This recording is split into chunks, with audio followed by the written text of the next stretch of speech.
પણ જેને ઘેર ભગવાનની પૂજા થતી હોય, જેને ઘેર ભગવાનનું અર્ચન થતું હોય, જેને ઘેર ભગવાનની કથા થતી હોય, એવા ઘેર મને ભગવાનનો દાસ બનાવજો. બીજા શ્લોકની અંદર કહે છે, નનાક પૃષ્ઠમ નચ પારમેષ્ઠ્યમ ન સાર્વભૌમમ નરસાધિપત્યમ ન યોગ સિદ્ધિર પુનર્ભવમ વા સમંજસત્વા વિરહયકાક્ષે. બીજા શ્લોકની અંદર સ્તુતિ કરી છે.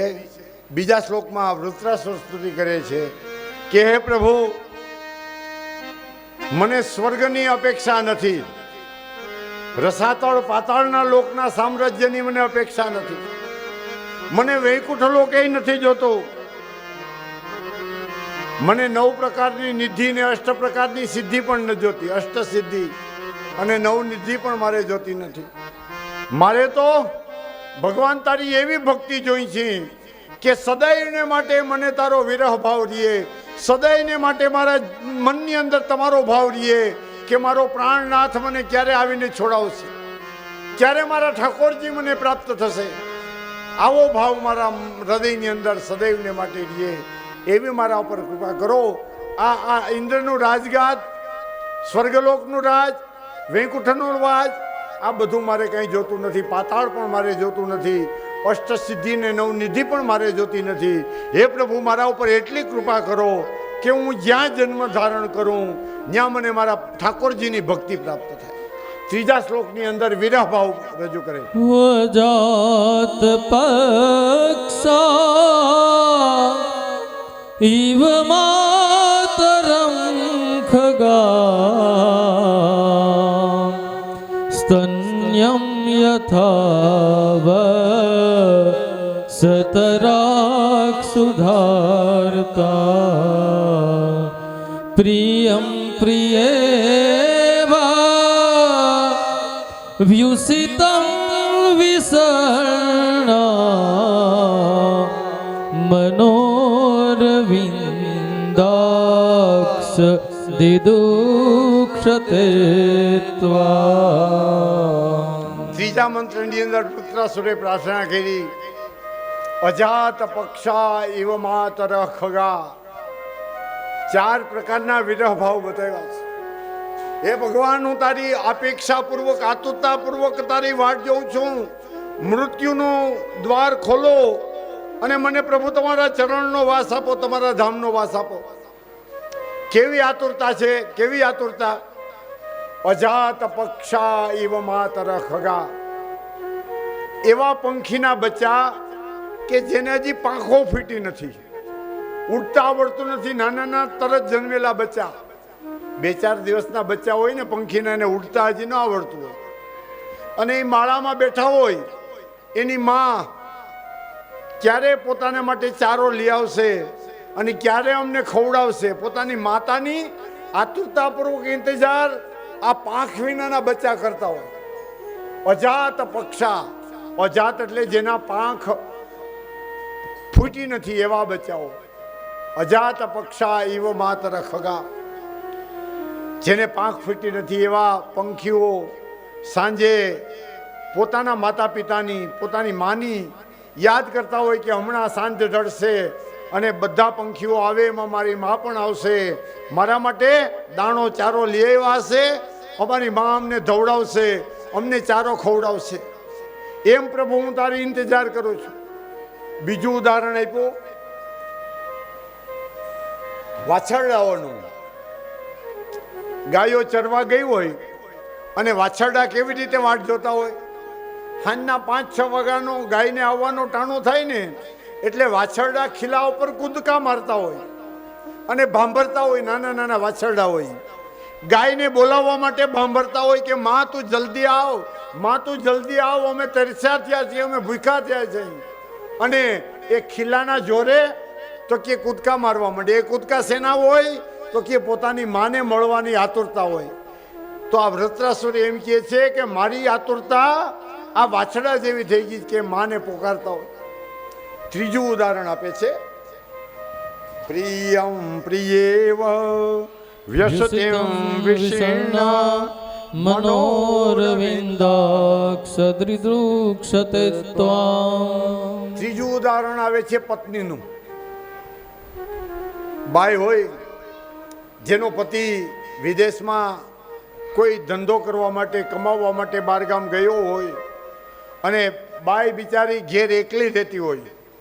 એનો પિયુ, એનો પતિ, એનો સ્વામી વિદેશમાં છે અને એ વિદેશમાં ગયેલા સ્વામીની એની પત્ની આતુરતાપૂર્વક ચિંતા કરીને વાટ જોતી હોય કે ક્યારે આવશે, હવે ક્યારે આવશે.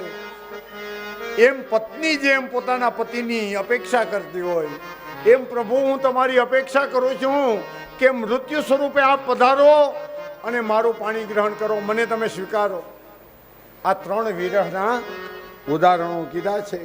મનોરવિંદાક્ષ દદુસ્સેતામ મમોત્તમ શ્લોક જનેષુ સખ્યમ સંસાર ચક્રે ભ્રમત સ્વકર્મભિઃ ત્વન્માયયાત્માત્મદાર ગૃહે સ્વસચ્ચિતસ્ય ન નાનાથ ભૂયા. મમોત્તમ શ્લોક જનેષુ સખ્યમ. હે પ્રભુ, મારો ક્યાંય જન્મ થાય તો એવા માણસોની સાથે મિત્રતા થાય, મારી ભાઈબંધી એવા મિત્રોની સાથે થાય કે જે ભગવાનના સેવક હોય, જેને ઘેર ભગવાનની સેવા બિરાજતી હોય, ભગવાન ઠાકોરજી બિરાજતા હોય, જ્યાં નિત્ય પૂજા થતી હોય, આરતી થતી હોય, એવા ઘરની અંદર એવો મારો મિત્ર બને જેથી મને દિવ્ય ગતિની પ્રાપ્તિ થાય. વૃત્રાસુરે 4 મંત્રની અંદર ભગવાન શ્રી હરિનારાયણની સ્તુતિ કરી. ભગવાને ચતુર્ભુજ સ્વરૂપે વૃત્રાસુરને દર્શન આપ્યા અને વૃત્રાસુરે ઇન્દ્ર રાજાને કીધું કે હાલ પાછું યુદ્ધ કરીએ, ભલે મારી પાસે 2 હાથ ન હોય, મારા પગ તારા માટે કાફી છે. એમ કરી અને પોતાનો પગ ઊંચો કર્યો. ઇન્દ્રના એરાવત હાથીને પગનો પંજો માર્યો. ઇન્દ્રનો હાથી જે એરાવત હતો એ 6 યોજન સુધી દૂર ફગવાઈ ગયો અને ઇન્દ્ર પણ એની અંબાડીમાંથી પડી ગયો. ઇન્દ્રના હાથમાં જે વજ્ર હતું એ વજ્ર પણ હાથમાંથી પડી ગયું. ત્યારે દેવતાઓ હાહાકાર કરવાને માંડ્યા કે અરે રે, આ ઇન્દ્રનું હથિયાર પણ છૂટી ગયું, હવે હું થાય. ત્યારે વૃત્રાસુર બોલ્યો, અરે પામર કાયર ઇન્દ્ર, તારામાં જરાય બળ હોય તો ઊભો થા અને આવ મારી સાથે યુદ્ધ કરવા. ઇન્દ્ર રાજા માંડ માંડ અંબાડીમાંથી ઊભા થયા. એરાવત હાથી ઉપર પોતાનું જે વજ્ર છૂટી ગયેલું હતું ગોતી આવ્યા અને વજ્રને ભગવાન શ્રી હરિનું સ્મરણ કરીને વૃત્રાસુરના ખંભા ઉપર માર્યું. એનું હૃદય વિતીર્ણ થઈ ગયું. વૃત્રાસુરના દેહમાંથી એક પરમ જ્યોતિ તેજ નીકળ્યું અને ભગવાન શ્રી હરિના હૃદયની અંદર સ્થાપિત થઈ ગયું. ભગવાન શ્રી હરિનારાયણ દેવ કી જય. આવો મોટો રાક્ષસ અને અંતકાળે આવી ભગવાનની સ્તુતિ કરી. પરીક્ષિત રાજા પૂછે છે કે હે સુખદેવજી બાબા, આવો રાક્ષસ દેવતાઓને આટલી પીડા કરવા વાળો હતો અને અંતકાળે ભગવાનની સ્તુતિ કરી અને એના શરીરમાંથી નીકળેલું તેજ અને એ ભગવાનના તેજમાં વિલીન થઈ ગયું, આનું કારણ શું? ત્યારે પરીક્ષિત રાજાને સુખદેવજી મહારાજ કહેયા છે કે હે પરીક્ષિત, ભગવાનની માયાને તું જાણતો નથી, ભગવાનના ભક્તોને તું ઓળખતો નથી. આ ભગવાનના ભક્તો તો એવા છે કે આસુરી યોનિમાં હોય તો ત્યાં પણ ભગવાનની ભજન કરવાવાળા હોય છે. વૃત્રાસુર ખરેખર કોઈ રાક્ષસ નહોતો, પણ એને રાક્ષસની યોનિ પ્રાપ્ત થયેલી હતી. એ તો ભગવાનનો અનન્ય ભક્ત એવો ચિત્રકેતુ રાજા હતો. હે હા, પૂર્વજન્મમાં આ વૃત્રાસુર નામનો રાક્ષસ ચિત્રકેતુ નામનો રાજા હતો અને આ રાજા ભગવાન શ્રી હરિની ખૂબ ઉપાસના કરતો હતો અને ઉપાસના કરતા કરતા તો કે એ દિવ્ય ગતિનો અધિકારી બનેલો હતો. અનેક રાણીઓની સાથે લગ્ન કરેલા હતા.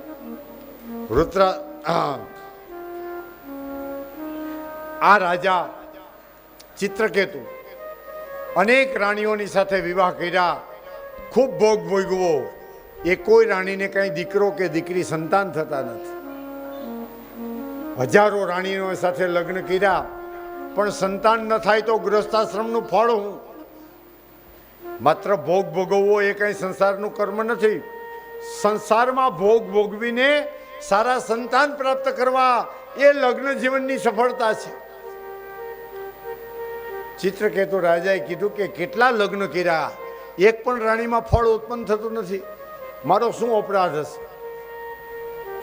એવામાં ફરતા ફરતા અંગિરા મુનિ અને નારદ મુનિ વિચરણ કરતા કરતા ચિત્રકેતુ રાજાના દરબારમાં આવ્યા. ચિત્રકેતુ રાજાનું સ્વાગત સ્વીકાર્યું, ચા પાણી પીધા, સત્કાર થયો અને પછી અંગિરા અને નારદ મુનિ બેઠા. ચિત્રકેતુ રાજાએ કીધું કે બાપજી કાંઈક કૃપા કરો, આટલી બધી રાણીઓ છે, એક રાણીને ત્યાં એક દીકરો ઉત્પન્ન થાય ને તોય મારું જીવન સફળ ગણાય. આવડું મોટું રાજ, આટલો પૈસો, આટલી સમૃદ્ધિ, પણ આ વાંજિયા મેળું છે ને બહુ આકરું છે. હું ગામમાં બહાર નીકળું ને સવારે તો રસ્તો વાળવા વાળી જે ઓલી હરિજનની બાઈ હોય ને આડું આમ તપેલું રાખી દે, છબોલિયું રાખી દે. શા માટે? કે હવારમાં પોરમાં વાંજિયા માણસનું મોઢું ક્યાં જવું? પ્રભુ, વાંજના મેળું સૌથી આકરું છે. આ નીચામાં નીચી જાતિની સ્ત્રી એ પણ સવારે રસ્તો વાળવા નીકળે ને અને મને જો જુએ ને તો આડું પોતાનું છબોલિયું કે સુપડું હોય ને રાખી દે કે અત્યારમાં આ વાંજિયા માણસનું મોઢું નથી જોવું. ભગવાન મારા ઉપર કંઈક તો કૃપા કરો. આ 1 કરોડ સ્ત્રી છે, ભલે બધે દીકરા ન થાય પણ એક જગ્યાએ તો એક દીકરો તો આપો, મારું વાંજિયા મેળું તો ન ટળે. અને અંગિરા ઋષિ નારદ મુનિએ જોયું એ રાજા, તારા ભાગ્યમાં સંતાન સુખ છે નહીં હો. તને દીકરો આપીએ પણ તને દીકરો દુઃખ દેવા વાળો થશે. ભલે દુઃખ થાય મને, ભલે મારી ઉપર દુઃખ પડે, પણ મને એક દીકરો આપો. જીદ કરી. અંગિરા મુનિએ યજ્ઞ કર્યો. યજ્ઞમાં ઉત્પન્ન થયેલું ખીર કૃતદ્યુતિ રાણીને ખવડાવી અને કીધું કે જ્યાં તારે ત્યાં સંતાન થશે. ચિત્રકેતુ રાજાની રાણી હતી કૃતદ્યુતિ. એણે આ ચરુ ખાધો અને ચરુના પ્રભાવે ભગવાનની ભક્તિથી આ રાણીને સારા દિવસો રહ્યા. હવે 1000 રાણીઓ હોય એમાં એક રાણી ગર્ભવતી બને તો એનું કેટલું માન વધી જાય. માનીતી રાણી થઈ ગઈ. રાજા કૃતદ્યુતિ રાણીને જ ચાહે. ઓલું આપણે દેશીમાં કહીને વઢકણી વહુ અને દીકરો ઝીણો. કૃતદ્યુતિ રાણીનું આવું થયું. એક તો યુવાન હતી અને એમાં પાછો ગર્ભરિયો દીકરો આવ્યો એટલે આ રાણી તો ફૂલાવા માંડી. પણ બીજી જે બધી રાણીઓ હતી ને એનું માન ઘટી ગયું. કુટુંબમાં એવું બને, જોજો, જે વહુ ને દીકરા હોય ને એનું માન વધી જાય. આવું ન કરાય પણ છે સંસારમાં.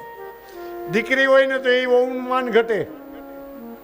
તો કૃતદ્યુતિ રાણીનું માન વધી ગયું, બીજી રાણીઓનું માન ઘટવા માંડ્યું. બીજી રાણીઓને ઈર્ષાને અદેખાઈ થઈ. બીજી રાણીઓએ વિચાર કર્યો કે આ રાણીને આપણા જેવી પાછી બનાવી દઈ.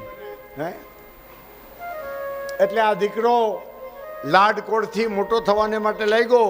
5-7 વર્ષનો થયો ને ત્યાં તો બીજી બધી રાણીઓના માન ઘટી ગયા, દાસી જેવી થઈ ગઈ, નોકરાણી જેવી. અને કૃતદ્યુતિ રાણી હોનાના હિંડોળા ઉપર બેહીને જ કે એની નોકરાણી હોય આ બાળકની સેવા કરે.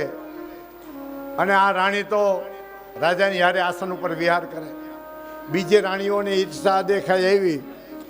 અને રાજકુમાર માટે જે કેસરવાળું દૂધ બનાવ્યું હતું ને કૃતદ્યુતિ રાણીએ, એમાં લઈને ઝેર નાખી દીધું. અને એ ઝેરવાળું દૂધ હતું ને હલાવીને રાખી દીધું. ઓલી દાસી આવી રાજકુમાર માટે દૂધનો કટોરો લેવા માટે, અને એ કટોરો લઈને દાસી ગઈ અને કૃતજ્યોતિ રાણીએ આ કુમારને ખોળામાં લીધો અને એને દૂધ પીવડાવ્યું. દૂધ પીવડાવી અને સુવડાવી દીધો. કૃતજ્યોતિ રાણી ને રાજા બધા જમવા માટે ગયા. જમીને આવીને કૃતજ્યોતિ રાણી જુએ ને તો આ બાળક લીલું કાચ જેવું થઈને ઘોડિયામાં પડ્યું છે. રગે રગમાં ઝેર ચડી ગયું, બાળક મૃત્યુ પામ્યું. 1000 રાણીઓમાં એક કુમાર હતો, એ પણ મૃત્યુ થયો. અને કૃતજ્યોતિ રાણીએ જોયું કે દીકરો લીલો કાચ થઈ ગયો, હલાવ્યો, બોલાવ્યો, બોલે નહીં, હલે નહીં. અને એના મોઢામાંથી રાડ પડી ગઈ કે અરે રે ભગવાન, આ શું થયું? દાસી આવીને જોયું તો દીકરો મૃત્યુને આધીન થયેલો, બેહોશ થઈ, બેશુદ્ધ થઈને ત્યાં પડી ગઈ. બેશુદ્ધ થઈને પડી ગઈ અને એ બેશુદ્ધ થઈને પડી. રાજા આવ્યા. કૃતજ્યોતિ રાણી અને ચિત્રકેતુ રાજાએ વિલાપ કર્યો છે. એ બાળક, એકવાર તો તું ઊભો થા મારા વીર. તું આ અમને મૂકીને ક્યાં જતો રહ્યો? દીકરા તારી વાટ જોવે નિશાળિયા, તારા ભેગા તારા દોસ્તારો તને બોલાવે, હાલ એકવાર તો હાલ, એકવાર તો જવાબ દે તું મને. તારા માટે દૂધ તૈયાર કર્યું, એમાં કોઈને આ કપટ કર્યું? જેને કપટ કર્યું હોય એનું સત્યાનાશ જાજો. કૃતજ્યોતિ રાણી અને ચિત્રકેતુ રાજા વિરહપૂર્વક જે છે ને મરસિયા ગાવાને માટે લઈ. રાજા અને કૃતજ્યોતિ રાણીએ ખૂબ વિલાપ કર્યો છે, બહુ વિલાપ કર્યો. બેશુદ્ધ થઈને પડી ગયા. અને એ જ્યારે કલ્પાંત કરતા હતા ને, આખો નગરના મનુષ્યો ભેગા થઈ ગયા. રાજા ને રાણી, રાજ પરિવાર જ્યારે રોદન કરતા હતા ને, ત્યારે આકાશમાં વીણા વગાડતા વગાડતા બ્રહ્મર્ષિ નારદ મુનિ અને અંગિરા ઋષિ પસાર થયા. મહેલમાં ઉતરા. રાજા શા માટે રુદન કરે છે? શા માટે આટલો બધો કલ્પાંત કરે? અરે અંગિરા ઋષિ, તમારા આશીર્વાદથી એક દીકરો અમને પ્રાપ્ત થયેલો હતો. એ દીકરો પણ આજે જતો રહ્યો. અમારી કોક રાણીઓએ, અમારા જ કોક પરિવારે કપટ કર્યું અને અમારા દીકરાને ઝેર પાઈ દીધું. અમે શું કરીએ? અમારું જીવન, અમારું જીવતર બગાડી નાખ્યું. અંગિરા મુનિએ કીધું કે મેં તને પહેલાં કીધું હતું કે તારા ઘરમાં દીકરાના સુખ નથી. તે જીદ કરી એટલે મેં તને ફળ આપ્યું, પણ એ ફળ તે ભોગવું. તારું વાંજિયા મેળું તૂટ્યું, પણ તારા ભાગ્યમાં સંતાન સુખ હતું નહીં, ન મળે. તો કે એમ નહીં, તમે એકવાર મારા દીકરાને સજીવન કરો. મારે એકવાર એની યારે છેલ્લી વાર વાત કરવી છે. અને કૃતજ્યોતિ રાણીએ ખૂબ કલ્પાન કર્યો. અંગિરા મુનિએ પોતાના કમંડળમાંથી જળ છાંટ્યું દીકરા ઉપર. લીલો કાચ થઈને પડ્યો હતો ને દીકરો, એની ઉપર જલની, ગંગાજળની અંજલિ છાંટી અને એમાં પ્રાણ આવ્યા. દીકરો આળસ મળીને ઊભો થયો. કૃતજ્યોતિ રાણીએ બથમાં લઈ લીધો. મારો દીકરો આવ્યો, મારો દીકરો, મારો દીકરો પાછો જીવતો થયો. તો ઓલો રાજકુમાર હતો ને, બોઘા જેવો થઈને આમ જોવે સામે, તમે કોણ છો? તમે કેમ મને આમ ભેટીને રડો છો? કૃતજ્યોતિ રાણી કે દીકરા, તું મારો દીકરો છો. મેં 7 વર્ષ સુધી તને ધાવણ ધવડાવ્યું, તું ભૂલી ગયો? ક્યાં જન્મમાં તમે મારી માતા હતા? આમાં જીવ આત્માનો પ્રવેશ થયો છો, એ દીકરો જીવતો નથી થયો. ત્યારે આ દીકરાએ કીધું કે આ તો શરીર છે, પંચભૌતિક શરીર, એમાં તો જીવાત્મા આવે ને જાય. એ જે જીવ મૃત્યુને થયો ને પાછો કોઈ દી આવવાનો ન હોય. હે રાણી, આ તું ખોટા પંચભૌતિક દેહના મોહમાં રુદન કરે છે. ખરેખર જીવાત્મા ની કોઈ માતા નથી, કોઈ પિતા નથી. આ તો બધા ઋણાનુબંધથી ભેગા થયા હોય. કેવું ઋણાનુબંધ છે કે વટે માર્ગુઓ રસ્તામાં જતા હોય અને ત્યાં એક પરબ બાંધ્યું હોય. હે, પરબમાં આવીને બધાય પાણી પીવે, કોઈ હાથ પગ મોઢું ધોવે, પાણી પીને પાછા પોતપોતાના રસ્તા ઉપર જેમ હાલતા થઈ જાય ને, ત્યાં કોઈ લાંબો ટાઈમ બેસે નહીં. એમ આ પરબ છે, જીવાત્માઓ આવે, એકબીજાનું ઋણાનુબંધ હોય એ ચૂકવાઈ જાય એટલે જીવાત્માઓ પોતપોતાના રસ્તે જતા રહીએ છે. માં, ક્યાં જન્મમાં તું મારી માં હતી, ક્યાં જન્મમાં હું તારો દીકરો હતો, મારા તો અનેક જન્મો વયા ગયા. આ અંગીરા ઋષિ અને નારદ મુનિએ બ્રહ્મજ્ઞાન પ્રાપ્ત કરાવ્યું કે આ તો જે છે ને સંસાર છે, પુનરપી જનનમ પુનરપી જનનમ પુનરપી મરણમ પુનરપી જનની જઠરે શયનમ ઈ સંસારે ખલુ દુસ્તારે કૃપયા પાહી પાહી મુરારી. જીવાત્મા એટલું બોલ્યો કે આ સંસાર છે, જન્મ ને મૃત્યુ તો ચાલતા જ રહેવાના છે. પણ હે માં, હે બાપ, આ તમારું શરીર છે, તમારો દેહ હજી જાગતો છે. હું તો મૃત્યુને આધીન થયો, પણ તમારા શરીરમાં પ્રાણ છે તો કંઈક ભગવાનની ભક્તિ કરો. ક્યારે મરી જાશું નક્કી નથી, અને મરી ગયા પછી કાંઈ ભેગું આવવાનું નથી. રાજ હોય, પાટ હોય, ખેતી હોય, વાડી હોય, મોટા મોટા બંગલા હોય, ગાડી હોય, દીકરા હોય, વહુ હોય, દીકરાના દીકરા હોય, આ બધા સંબંધો મૃત્યુ આવે એટલે પૂરા થઈ જાય છે.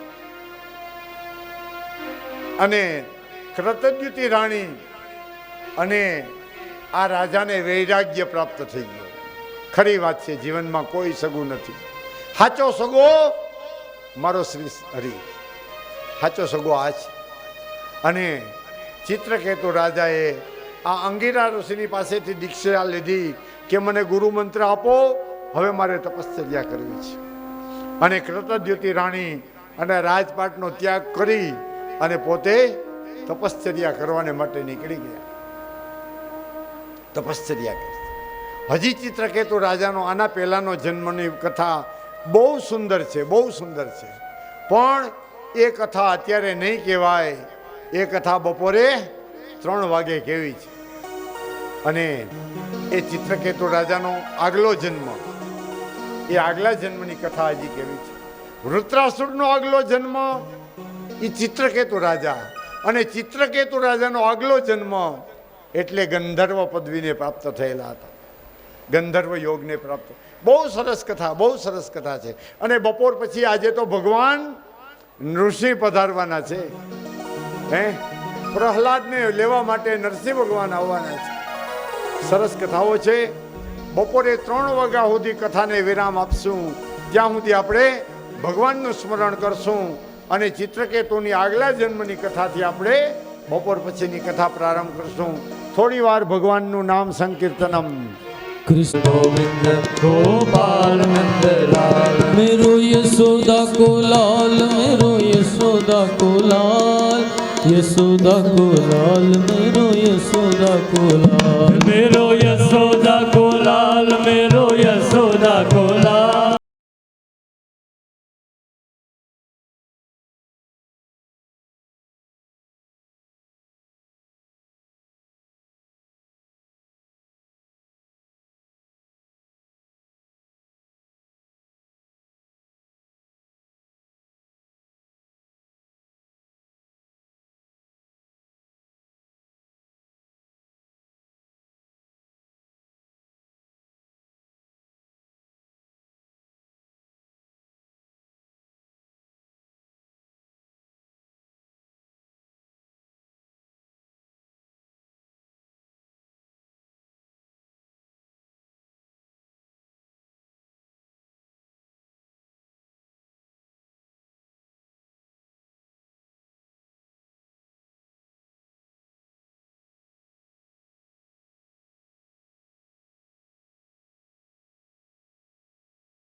राधे गोविंद गोविंद गोपाल नंदलाल, राधे गोविंद गोविंद गोपाल नंदलाल. बाल कृष्ण लाल की जय, वृंदावन बिहारी लाल. आंगणियामा તુલસી નવન. હે મારા પ્રાણ જીવન, હે મારા ઘટમાં બિરાજતા શ્રીનાથજી યમુનાજી મહાપ્રભુજી. હો મારા ઘટમાં બિરાજતા શ્રીનાથજી યમુનાજી મહાપ્રભુજી. મારું મનડું છે ગોકુળ વનરાવન. મારું મનડું છે ગોકુળ વનરાવન. મારા તન નાગણિયામાં તુલસી નાવન. હે મારા પ્રાણ જીવન, મારા ઘટમાં બિરાજતા શ્રીનાથજી યમુનાજી મહાપ્રભુજી.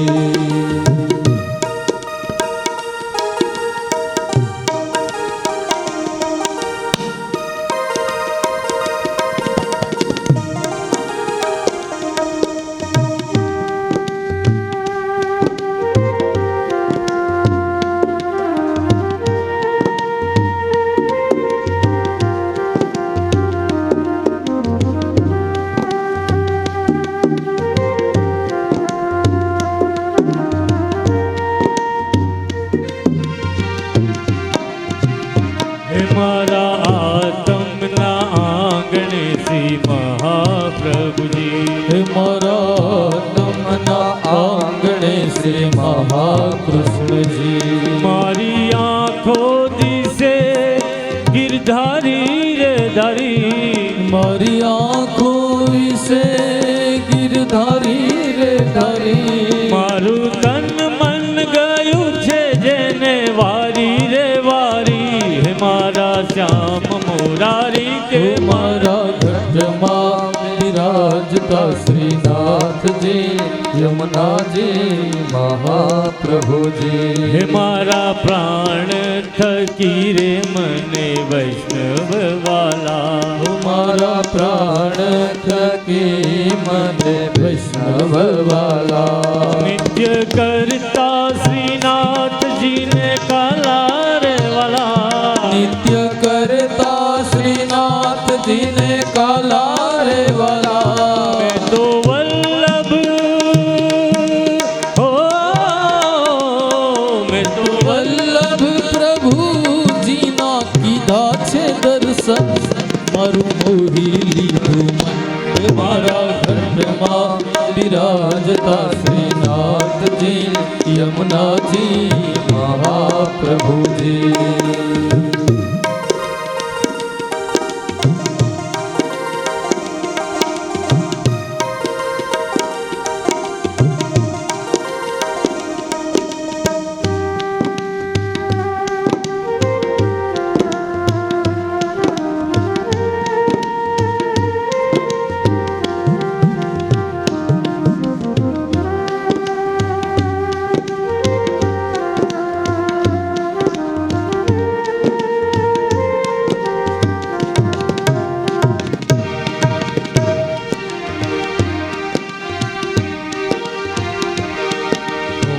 ગણપતયે નમો નમઃ. સિદ્ધિ વિનાયક નમો નમઃ. અષ્ટ વિનાયક નમો નમઃ. ગણપતિ બાપા મોરિયા. ગમ ગણપતયે નમો નમઃ. શ્રી સિદ્ધિ વિનાયક નમો નમઃ. અષ્ટ વિનાયક નમો નમઃ. ગણપતિ બાપા હું મોરિયા. તો નિત્ય વિઠ્ઠલ વરની સેવા રે કરું. હું તો નિત્ય વિઠ્ઠલ વરની સેવા રે કરું. હું તો આઠે સમા કેરી ઝાંખી રે કરું. હું તો આઠે સમા કરી ઝાંખી રે કરું. મેં તો ચિતડું ઓ, મેં તો ચિતડું શ્રીનાથજીને ચરણે ધર્યું. જીવન સફળ કર્યું કે મારા ઘટમાં બિરાજતા શ્રીનાથજી યમુનાજી મહાપ્રભુજી. મારા ઘટમાં બિરાજતા શ્રીનાથજી યમુનાજી મહા મહાપ્રભુજી હો મારા ઘટમાં બિરાજતા શ્રીનાથજી યમુનાજી મહાપ્રભુજી આવો જીવનમાં લાવો ફરી કદી ના મળે આવો જીવનમાં લાવો ફરી કદી ના મળે આવો જીવનમાં લાવો ફરી કદી ના મળે આવો જીવનમાં લાવો ફરી કદી ના મળે વારે વારે માનવ દે કદી ના મળે વારે વારે માનવ દેહ કદી ના મળે ફેરો લખ રે ઓ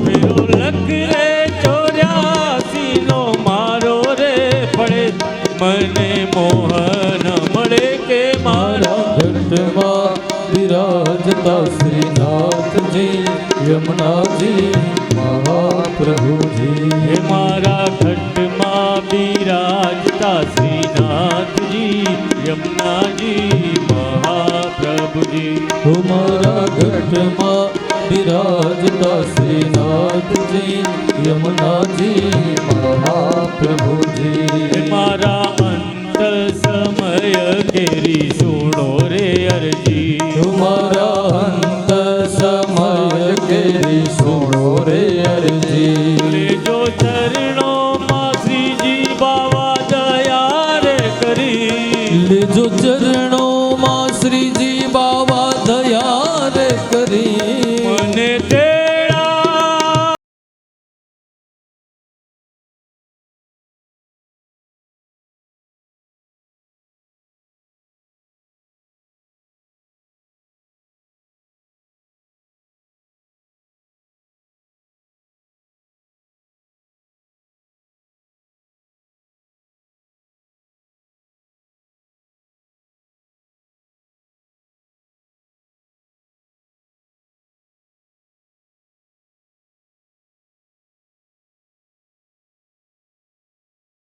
બોલો શ્રી યમુનાજી બોલો શ્રીનાથજી બોલો શ્રી યમુનાજી બોલો શ્રીનાથજી બોલો શ્રી યમુનાજી બોલો શ્રીનાથજી બોલો શ્રી યમુનાજી બોલો શ્રીનાથજી બોલો શ્રી યમુનાજી બોલો શ્રીનાથજી બોલો શ્રી યમુનાજી બોલો શ્રીનાથજી બોલો શ્રી યમુનાજી બોલો શ્રીનાથજી બોલો શ્રી યમુનાજી બોલો શ્રીનાથજી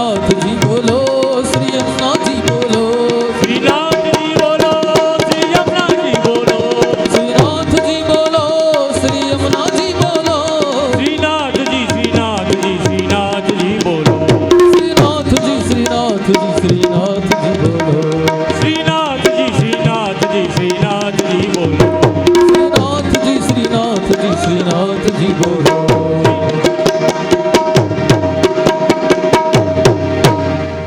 બોલો કૃષ્ણ કનૈયા લાલ કી જય ભાગવત જયનો અવાજ બરોબર નથી આવતો ભગવાન દ્વારકા સંભળાવવું જોઈએ આ ઉપલેટામાંથી જય બોલે દ્વારકાધીશને સંભળાવવું ગોવિંદ ગોપાલ ગાઓ જય જય ગોવિંદ ગોપાલ ગાઓ જય જય ગોવિંદ ગોપાલ ગાઓ જય જય ગોવિંદ ગોપાલ ગાઓ ગોવિંદ હરે ગોપાલ હરે ગોવિંદ હરે ગોપાલ હરે ગોવિંદ હરે ગોપાલ હરે ગોવિંદ હરે ગોપાલ હરે જય જય પ્રભુ દીન દયાલ હરે જય જય પ્રભુ દીન દયાલ હરે જય જય પ્રભુ દીન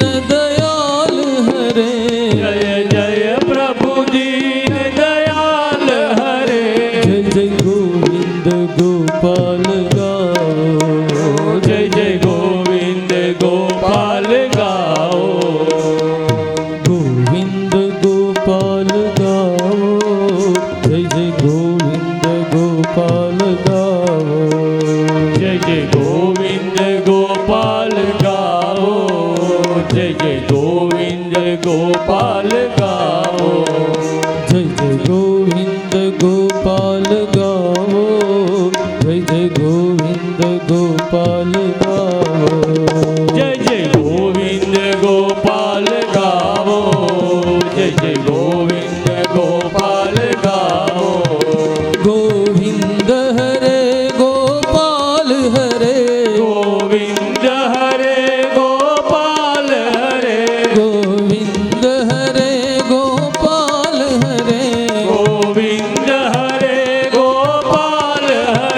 जय जय प्रभु दीन दयाल हरे जय जय प्रभु दीन दयाल हरे जय जय प्रभु दीन दयाल हरे जय जय प्रभु दीन दयाल हरे जय जय गोविंद गोपाल गावो जय जय गोविंद गोपाल गावो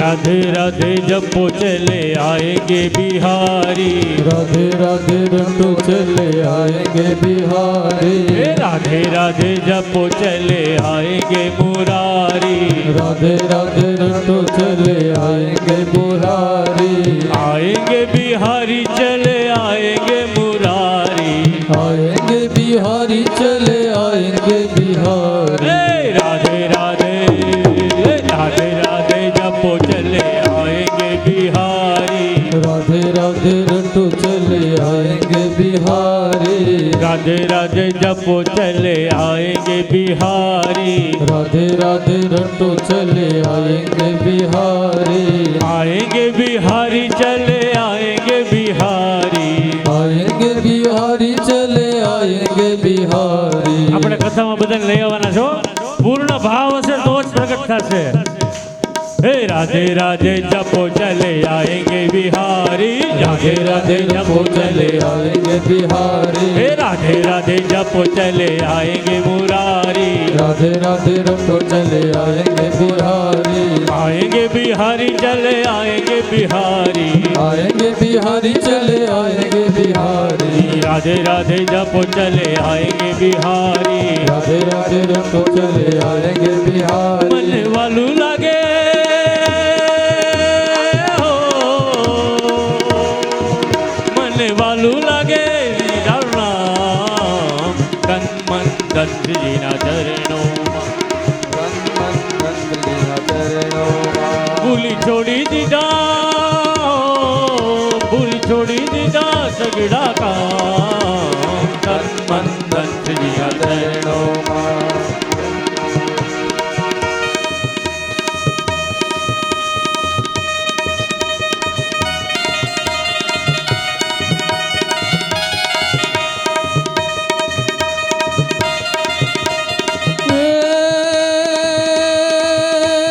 सर सर सर पर सदर अमर सर अनुसर कर कर वर धर मैर करे हरि हर सूर्य अवर अचर अति मन हर भर भर अति उर हरक भर नर प्रवर प्रवर गण नीरजा निकट मुकुट सिर सवर नमे धन रऊ पद खरर भरर पद घूघर रंग भर सुंदर श्याम रमण जिले रंग भर सुंदर श्याम रमण जिले रंग भर सुंदर श्याम रमे बोल श्री द्वारिकाधीश की जय भगवते वासुदेवाय ओम नमो भगवते वासुदेवाय ओम नमो भगवते वासुदेवाय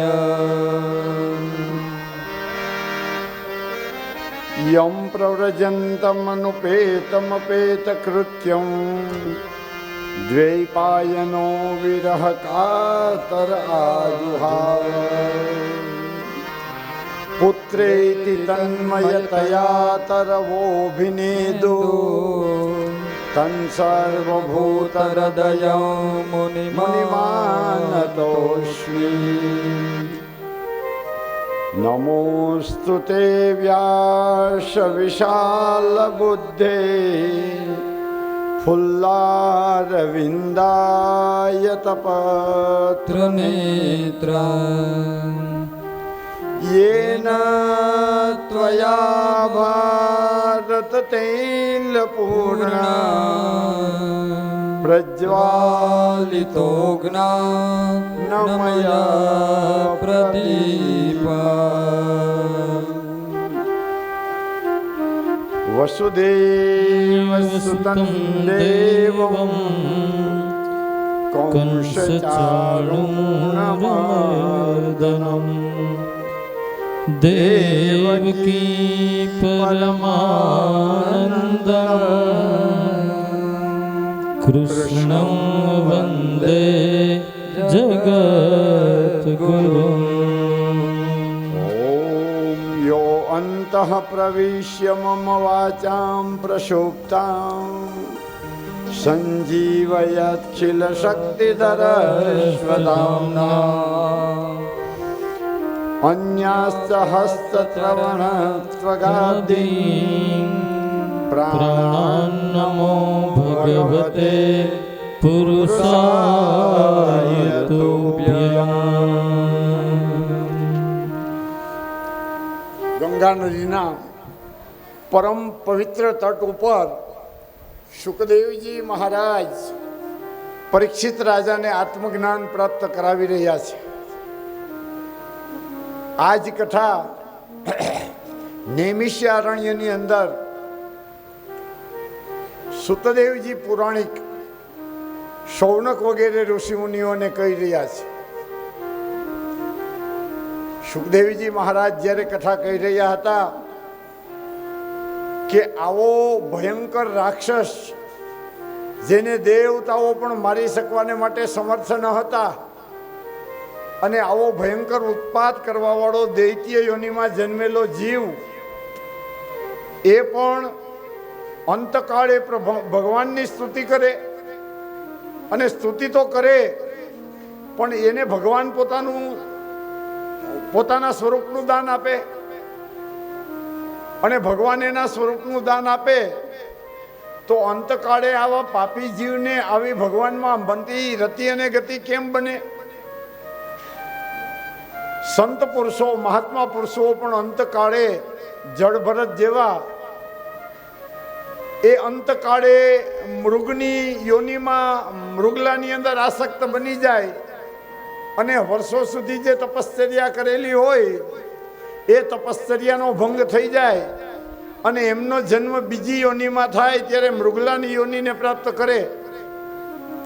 તો આવો પાપી જીવ એ અંતકાળે કેમ ભગવાનનું સ્મરણ કરી શક્યો?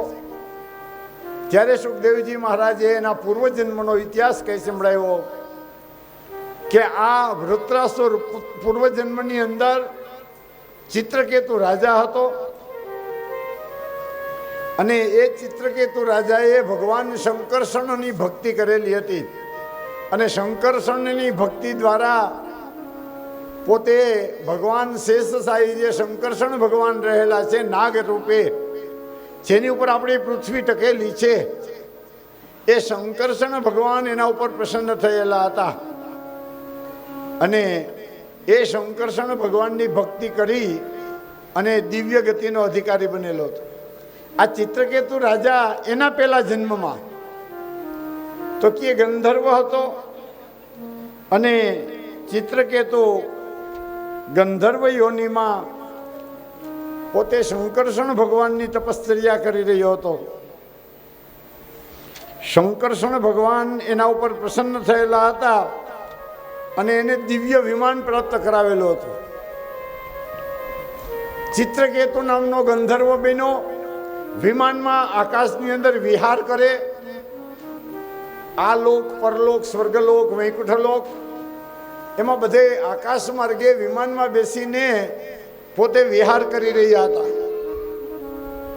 ચિત્રકેતુ એક દિવસ ફરતા ફરતા કૈલાસ ઉપર જઈ ચડ્યા. કૈલાસમાં સુંદર મજાનું માન સરોવર, એની અંદર હંસો મોતીના ચારા ચરે, સિદ્ધ પુરુષો ત્યાં તપશ્ચર્યા કરે એવા કૈલાસ પર્વત ઉપરથી જ્યારે પસાર થયા ને ત્યારે એને શિવ પાર્વતીના દર્શન થયા. ભગવાન શિવજી પદ્માસન વાળીને પથ્થરની શિલા ઉપર બેઠેલા છે અને એના ડાબા અંગ ઉપર એના ખોળાની અંદર માં પાર્વતી બિરાજમાન રહેલા છે. પાર્વતીજીને શિવજીના અંગને સ્પર્શ કરીને એના ખોળામાં બેઠેલા જોયા અને આ ચિત્રકેતુ રાજાએ પાર્વતીજીની શિવજીની ઉપર એનો તિરસ્કાર કર્યો. અરે ભોળાનાથ, હે પ્રભુ, તમે જગદીશ્વર ગણાવ છો, બ્રહ્મચર્યમાં તમે શ્રેષ્ઠ મહાદેવજી ગણાવ છો, અને તમે આ કૈલાસ પર્વત ઉપર તપશ્ચર્યા કરવાને બદલે તમારા પત્ની માં પાર્વતી ઉમિયા એને ખોળામાં બેસીને આ રીતે રમણ કરો છો. ભગવાન સદાશિવ તો પોતાના યોગારૂઢ સ્થિતિની અંદર, તપની અંદર મગ્ન હતા. એના મનમાં તો કોઈ ક્રોધ ઉત્પન્ન થયો નહીં, પણ ભગવતી પાર્વતીથી રહેવાનું નહીં. અરે ભોળાનાથ, જુઓ તો ખરી, આ ચિત્રરથ ગંધર્વ કાલ હવારનો છોકરો અને આ વિમાનમાં બેસીને આપણી નિંદા કરે છે. મહાદેવજી કહે કે દેવી પાર્વતી, આ તો આપણા બાળકો જેવા છે. હવે તો કદાચ બાળપણની અંદર કંઈક ખરાબ બોલે ને તો એને સજા ન કરાય, એને સમજાવાય. પાર્વતી, આ તો ભગવાનનો ભક્ત છે. પાર્વતીજી કે ભગવાનના ભક્ત હોય એટલે ગમે એમ બોલવાની એને થોડી પરવાનગી મળે છે. અને પાર્વતીજીને ક્રોધ ચડ્યો અને ચિત્રરથને શ્રાપ આપીને કીધું કે જા તું આસુરી યોનિને પ્રાપ્ત થઈ જા. શિવ અને પાર્વતી જેવા પવિત્ર સંબંધોને તું સ્વીકારી શકતો નથી. તારી દ્રષ્ટિની અંદર પાપ રહેલું છે, માટે જા તું આસુરી યોનિને પ્રાપ્ત થા. ચિત્રરથ ભગવાન શંકરસરના ભક્ત હતા, એટલે પાર્વતીજીની ક્ષમા માંગી કે જગદંબા, તમારી ટીકા, તમારો તિરસ્કાર કરવાનો કોઈ મારો આશય હતો નહીં, પણ કોઈ દંપતી, કોઈ યુગલ આ રીતે જો બેસેલે જોવામાં આવે ને તો માણસોને વિકાર ઉત્પન્ન થાય. એટલા માટે મારી કીધે મનથી આવો વિચાર થઈ ગયો, અને મનમાં જે વિચાર હતો એ વાણીમાં પ્રગટ થઈ ગયો. હે મા જગદંબા, મારા અપરાધને ક્ષમા કરો. પાર્વતીજીએ કીધું કે તે પાપ કર્યા પછી તને હૃદયમાં દુઃખ પ્રાયશ્ચિત થયેલું છે, તો હું તને એટલું ક્ષમા કરી શકું કે તું આસુરી યોનિને પ્રાપ્ત થઈશ, પણ તારા ભક્તિ માર્ગના સંસ્કારો નષ્ટ થશે નહીં. અને અંતકાળે ભગવાન શ્રીહરિ તને દર્શન આપશે, અને શ્રીહરિનું દર્શન કરી અને તું મોક્ષ ધર્મનો અધિકારી બનીશ. આ ચિત્રકેતુએ ભગવતીનો શ્રાપ ગ્રહણ કર્યો અને આસુરી યોનિ એટલે કે વૃત્રાસુર નામનો રાક્ષસ બનેલો હતો. ભગવાન શ્રીહરિનું દર્શન કરી અને ભગવાનની દિવ્ય ગતિના એ અધિકારી બનેલા હતા. ભગવાનના ભક્તો કોઈ દિવસ વિનાશને પ્રાપ્ત થતા નથી. દેવતાઓ, ઋષિમુનિઓ, તપસ્વીઓ જો માણસને શ્રાપ આપે ને તો એ શ્રાપમાં પણ એનું આત્મકલ્યાણ રહેલું હોય છે. એનો શ્રાપ દંડ દેવા માટે હોતો નથી, પણ એ જીવનું આત્મકલ્યાણ કરવા માટે હોય છે. પાર્વતીના શ્રાપથી આ ચિત્રકેતુ બીજા જન્મની અંદર આ વૃત્રાસુર નામનો રાક્ષસ બનેલો હતો, અને અંતકાળે 4 શ્લોકમાં ભગવાનની સ્તુતિ કરી અને પરમ ગતિને પ્રાપ્ત થયેલા હતા. સુખદેવજી મહારાજ કથા પ્રવાહને આગળ લઈ જઈને કહેવાને માટે લાગ્યા કે ભગવાનના તો આવા દિવ્ય કર્તવ્યો રહેલા છે. આસુરી યોનિમાં પણ ભગવાનની ભક્તિ કરવાવાળા ભગવાનના ભક્તો પ્રગટ થયેલા છે. ભલે રાક્ષસ કુળ હોય, ભલે રાક્ષસી માતાને ઘેર જન્મ લીધો હોય, પણ ત્યાં પણ ભગવાનના ભક્તો પ્રગટ થાય છે. સુખદેવજી મહારાજ કથા કઈ સંભળાવી રહ્યા છે ત્યારે પરીક્ષિત રાજા પૂછે છે કે હે પ્રભુ, આપે જે અદિતિના 12 પુત્રો, આદિત્યો જેને આપણે કહીએ છીએ, સૂર્યનારાયણ ભગવાનના 12 સ્વરૂપ, તો એ અદિતિ દ્વારા અને દિતિ દ્વારા કેટલા પ્રકારના સૂર્યોના જન્મ થયા એ મને કહી સંભળાવો. ત્યારે સુખદેવજી મહારાજ કહેવાને માટે લાગ્યા કે હે રાજા પરીક્ષિત, દેવતાઓનો વિજય થયો, વૃત્રાસુર મરાણો અને દેવતાઓનો વિજય થયો એટલે દેવતાઓ સ્વર્ગના અધિપતિ બન્યા, સ્વર્ગને પાછા ભોગવવા માંડ્યા. જે દૈત્યો હતા, રાક્ષસો, દાનવો હતા ને, એ બધા નિકૃષ્ટ બન્યા, પૃથ્વી ઉપર જ્યાં ત્યાં રખડવાને માટે લઈ ગયા. પોતાની રાજસત્તા છીનવાઈ ગઈ એટલે સત્તા વિનાના થઈ અને આ બધા રાક્ષસો શક્તિ વિહીના બની ગયા. ત્યારે આ દૈત્યોની માતા દિતિ, એને મનની અંદર ખૂબ પસ્તાવો થયો કે મારા દીકરાઓ રાજ્યના અધિકારી હતા, સ્વર્ગનું રાજ ભોગવતા હતા અને આ વૃત્રાસુરની હત્યાથી એનું સ્વર્ગ જૂટવાઈ ગયું.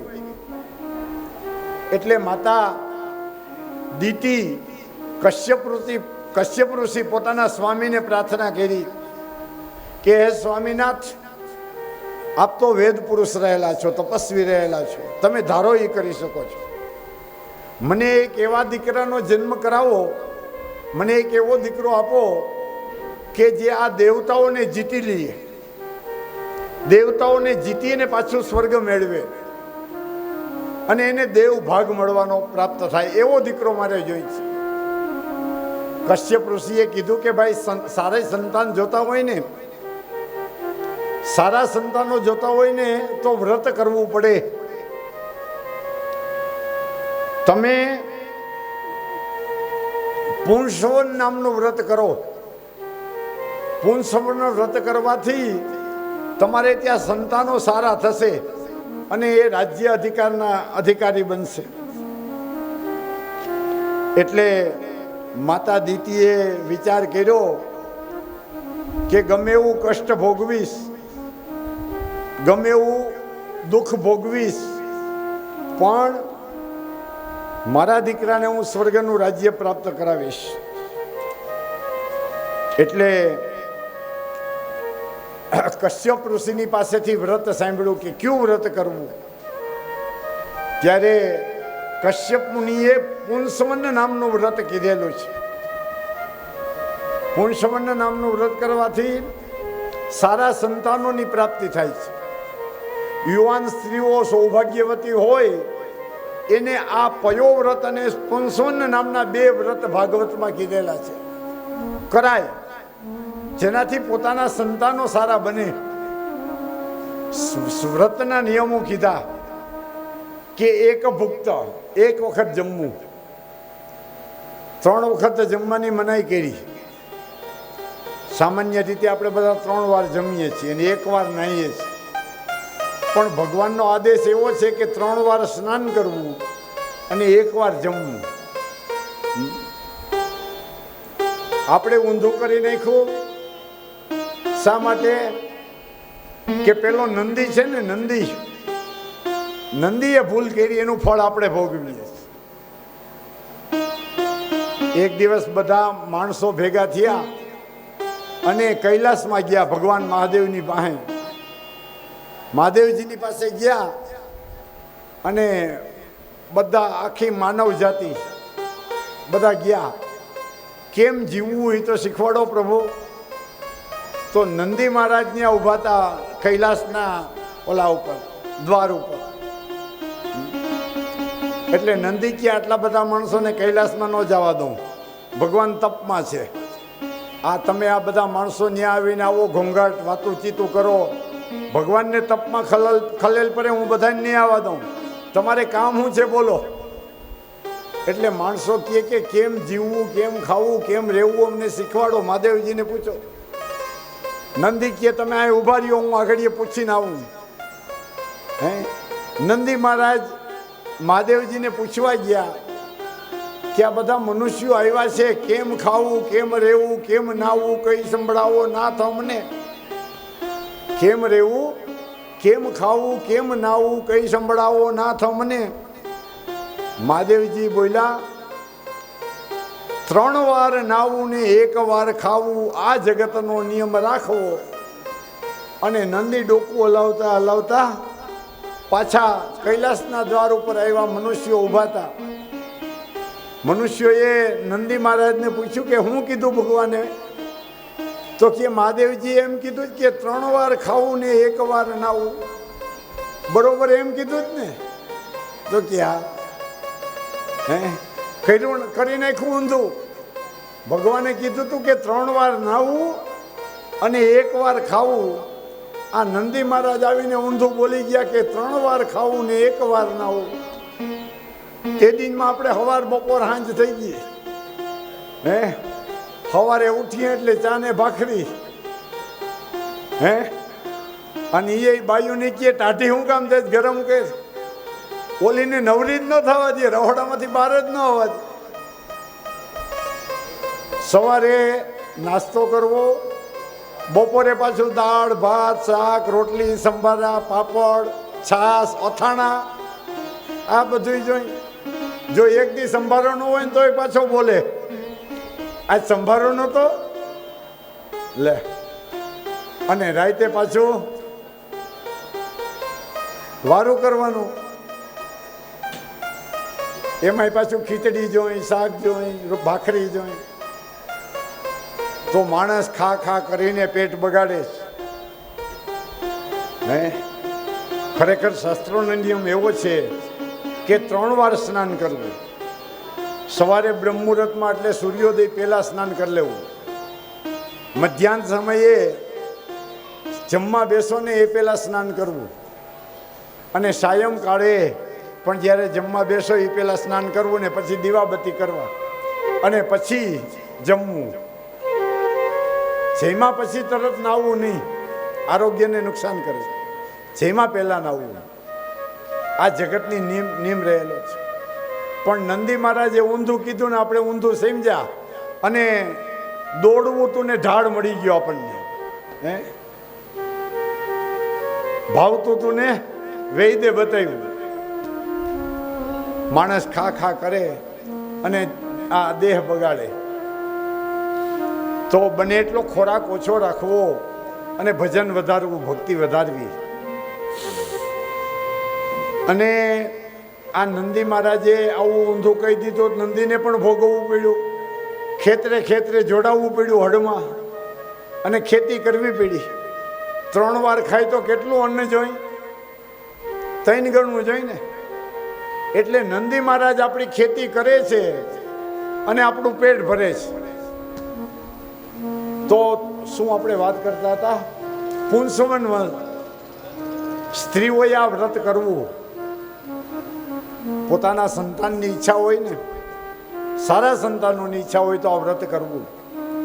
આખું વર્ષ એક ભૂક્ત, એક જ વખત જમવું, 3 વાર સ્નાન કરવું, ભગવાન શ્રી હરિને પૂજા કરવી, ભગવાન નારાયણની પૂજા કરવી.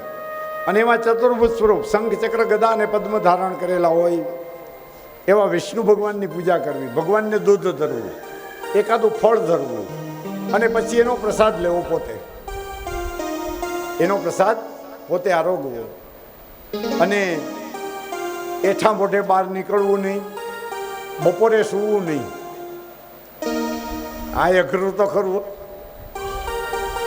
બપોરે સૂવાની મનાઈ છે હો શાસ્ત્રમાં.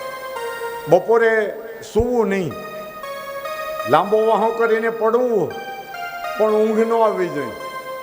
સૂવાની છૂટ પણ ઊંઘ ન આવે એ રીતે. જાગતા જાગતા પડ્યું રહેવાય. એને વામકુક્ષી કહેવાય. હું વામકુક્ષી એટલે ડાબા પડખે સૂઈ અને લાંબો વાહો કરવો, પણ એમાં ઊંઘ ન આવવી જોઈએ. એમાંય જ્યારે વ્રત કરીએ, એકાદશી રહ્યા હો, શિવરાત્રિ રહ્યા હો, રામનવમી, જન્માષ્ટમી, બપોરે કોઈ દિવસ સૂવું નહીં. અને રાતે તો કે મધ્યરાત્રિ પહેલાં સૂવું નહીં. રાતે જાગરણ કરવાનું ક્યાં સુધી? 12 વાગ્યા સુધી, મધ્યરાત્રિ સુધી. એઠું મોં હોય અને એઠા હાથ હોય, કાંઈ રોટલો દાળ શાક આવું કંઈ પાકેલું અન્ન તમે હાથમાં અડેલા હોય તો પછી તરત હાથ ખાસા કરવા ધોઈ લેવા. ભગવાનની વાર્તા, ભગવત કથા સાંભળવી અથવા કેવી, શાળીગ્રામ સ્વરૂપે ભગવાનની પૂજા કરવી. દિવસે ઊંઘવું નહીં અને મધ્યાહન પહેલા મધ્યરાત્રિ પહેલા પણ સૂવું નહીં. આહાર અને ઊંઘ બે ઘટાડવા. આવું ભગવાનનું વ્રત, પુંસવનનું વ્રત કશ્યપ મહારાજે પોતાના પત્ની દિતિ રાણીને કહી સંભળાવ્યું. અને દિતિએ હારું ચોઘડિયું, હારું મુહૂર્ત જોઈ અને આ વ્રતનો પ્રારંભ કર્યો. હવે આ વ્રત ચાલુ કર્યું, મહિનો 2 મહિના થયા. કશ્યપ મુનિએ કીધેલું હતું કે આ વ્રત છે ને ગુપ્ત રાખવું. જે સ્ત્રીઓ આ વ્રત કરતી હોય ને એને કહેવું નહીં કોઈને કે હું આ વ્રત કરું છું. કારણ કે તમે જો વ્રતને જાહેર કરો ને તો તમારા વ્રતનું ફળ નાશ પામે. આપણા માણસનું એવું છે કે પુણ્ય કરીએ ને એનો ઢંઢેરો પીટાવીએ અને પાપ કર્યો હોય ને એને ગુપ્ત રાખીએ. શાસ્ત્રમાં એમ કીધું છે કે પાપને પ્રગટ કરો અને પુણ્યને ગુપ્ત રાખો. આપણે 11 રહ્યા હોય ને, એક તો આપણી 11 જ કેવી તો ખબર તમને? હે, કેવી 11 આપણી? સાસુમાં અને વહુ ને બધા ઘરમાં 11 રહેતા હોય ને તો આગલે દી રાતે પર્યાણ થાય કે કાલે શું કરવું. હે, રાજગરાનો શીરો હોય, ગાજરનો હલવો હોય, પછી ઓલી રાજગરાની પૂરી હોય, બટેટાની સૂકી ભાજી, હાંબાની કઢી, તળેલા મરચાં, વળી કાંઈ થોડાક માવાના કે દૂધના પેંડા હોય તો એ પણ હાલે, ફરાળી ગણાય, માંડવીના દાણા, ફરાળી પેટીસ, કેટલી કેટલી આઈટમો હોય. અને પાછા કહે કે આજે 11 છે હો. અરે 11 નથી કરી, 11 રસ ભેગા કર્યા. આને 11 ન કહેવાય, આને તો ભૂખડી બારસ કહેવાય. આને શું કહેવાય? ભૂખડી બારસ. તો જ્યારે એકાદશી કરવી હોય ને, અલ્પાહાર, જો પાણીથી રેવાઈ જાય ને તો દૂધ પીવું નહીં, અને દૂધથી ટકે તો લીંબુનું પાણી પીવું નહીં, અને એમ છતાંય જો પીવું પડે તો કંઈક ફળ ખાવું. ફળ એટલે હું? કેળા, ચીકુ, સફરજન, દાડમ, મોસંબી, 1-2 ફળ ખાવા. આનું નામ એકાદશી છે. ખરેખર તો એકાદશીમાં ચૂલે ચડેલું અન્ન ખવાતું જ નથી. જે તમે ચૂલા ઉપર ચડાવો ને એ અન્ન એકાદશીમાં ખવાતું જ નથી. આને ઉપવાસ કહેવાય, ઓલો અપવાસ કહેવાય. ઉપવાસ, ઉપ એટલે બાજુમાં અને વાસ એટલે રહેવું, ભગવાનની બાજુમાં રહેવું, એનું નામ ઉપવાસ. અને અપ એટલે દૂર, અને વાસ એટલે રહેવું, ભગવાનથી દૂર રહેવું હોય તો આવી 11 કરવી. હે, તો અલ્પાહાર, અલ્પ નિદ્રા, નીંદર પણ ઓછી કરવી. તો પુંસવન વ્રત કીધું. અને કશ્યપ મુનિએ કીધું કે વ્રતને પ્રગટ નહીં કરવાનું, ગુપ્ત રાખવાનું, કોઈને કહેવાનું નહીં કે હું આ વ્રત કરું છું. આપણે 11 રહ્યા હોય તો 5 જણાને તો કહી આવીએ કે આજ મારે 11 છે, આજ મારે